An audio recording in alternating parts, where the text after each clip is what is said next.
Back to one of our top stories that we've been following closely all morning long. Prime Minister Justin Trudeau's accusation that India was behind the murder of Canadian Sikh leader Hardeep Singh Nijjar. It's something security agencies are watching very closely. Joining me with more is security expert Christian Leprecht. Good to have you on the show this morning.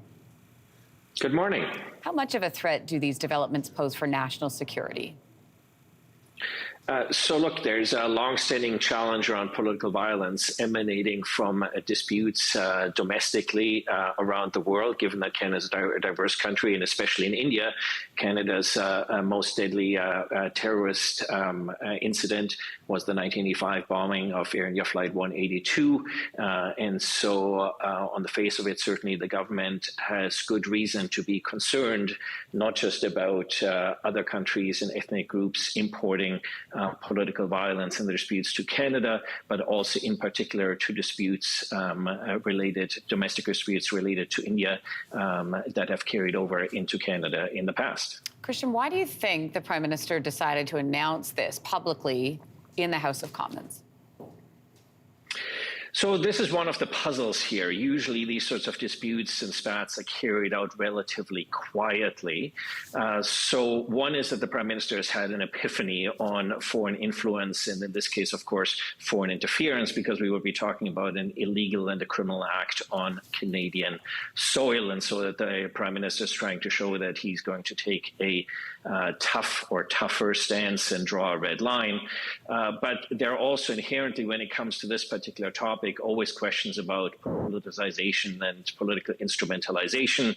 The Sikh community in Canada is the largest diaspora community in the world. Almost 800,000 Sikhs call Canada home. Most of them are very moderate and abhor violence of any form. But of course, there is a minority of individuals that sympathize with various forms of political violence related to their particular causes. And so different political parties certainly have an interest in courting different voting constituencies.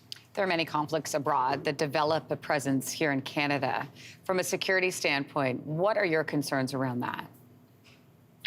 Well, so one is, of course, that one of the premises of the social contract in any democracy is that we forego politically motivated violence in order to make our differences known, not only when it comes to domestic politics, but of course it is incumbent upon any state and diaspora group not to use political violence on Canadian soil, either to advance their own objectives or a foreign state's objectives.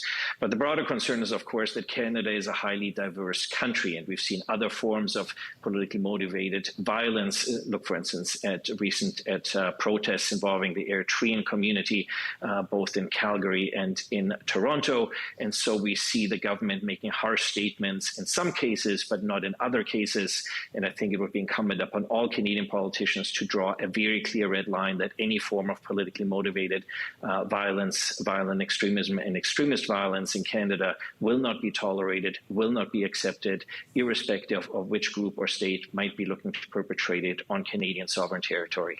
Christian Leprecht, thank you for joining us this morning. We appreciate your insight. It's been my pleasure. Thank you.